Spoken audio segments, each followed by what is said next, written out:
All of us want clarity, isn't that right? You all want a sign, a moment that makes everything make sense. St. Ignatius, he also wanted it. He thought that following God meant you'd have bold gestures, grand sacrifices, and heroic battles. But what if real transformation doesn't happen in the spotlight, but in the silence? Now, today's story isn't about some dramatic miracle or a booming voice from heaven.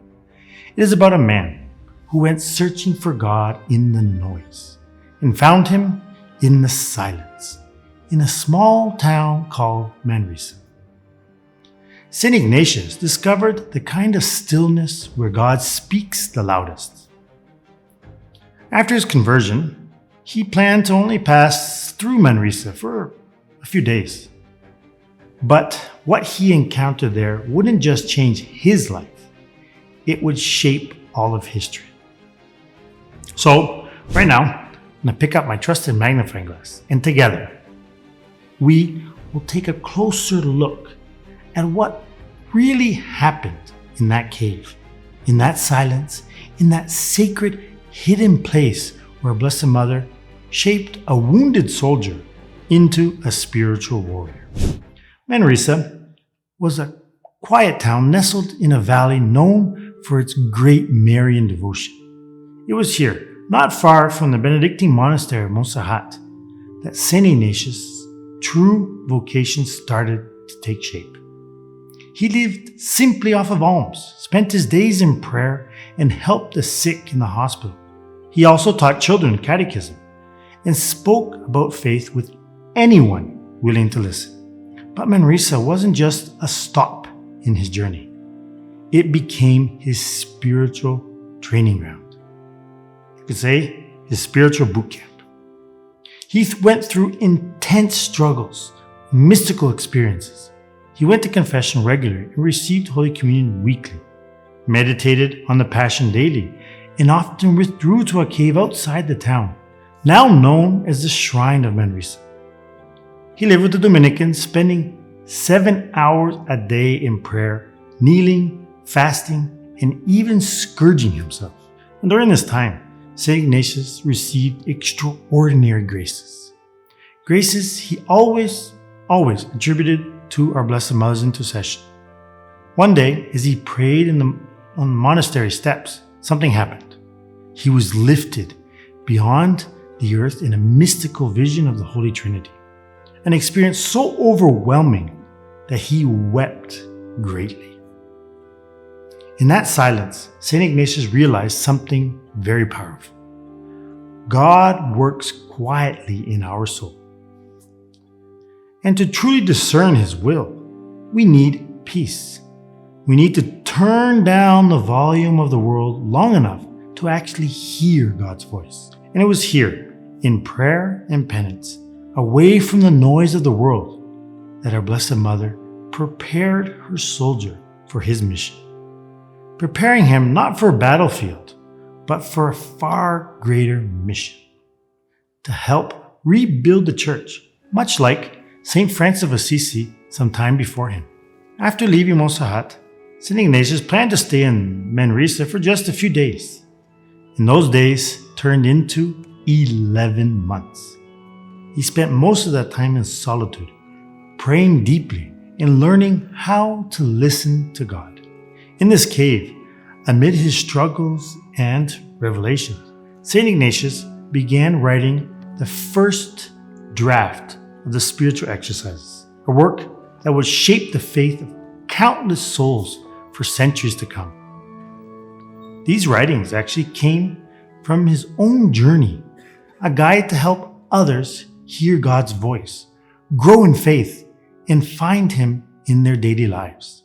This wasn't just a collection of reflections.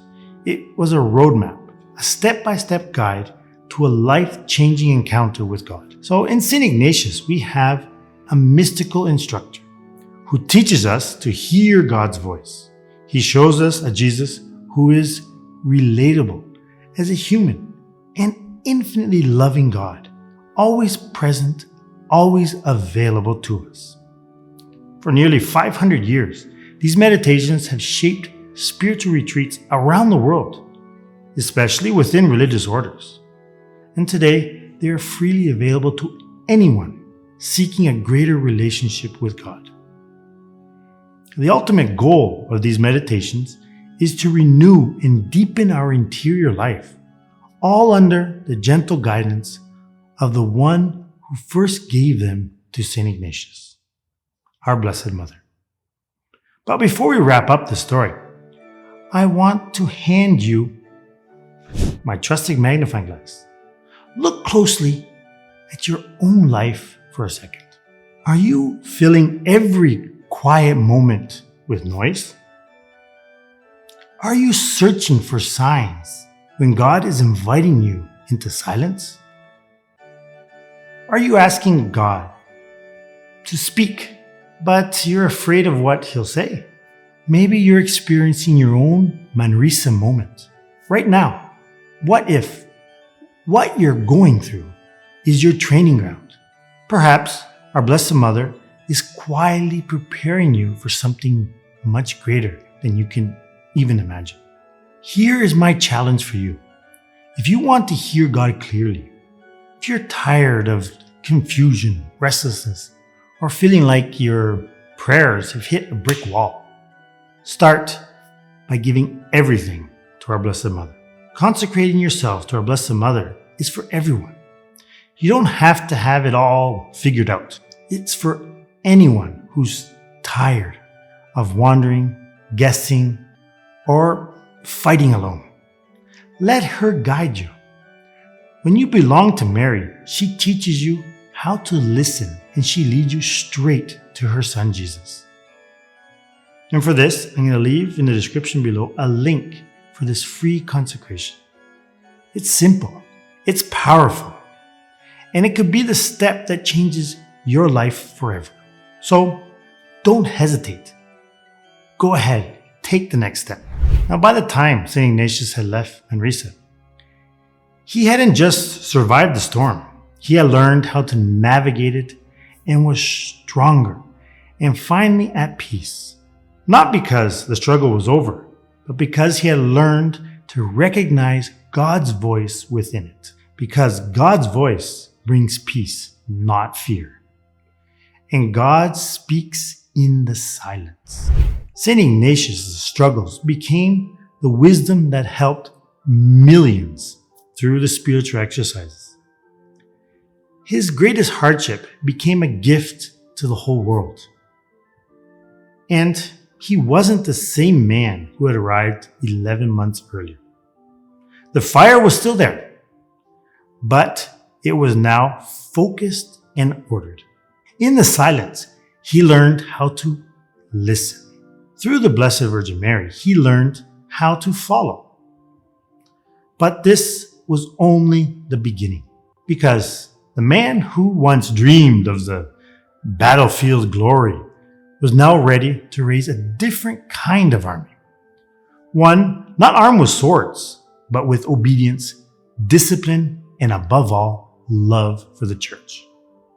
So, in the next video, we will follow St. Ignatius as he steps out of the cave and into his mission, and witness how this quiet mystic who let go of everything is about to build something incredible. So, don't miss out. Hope to see you in the next video, and until then, God bless and Salve Maria.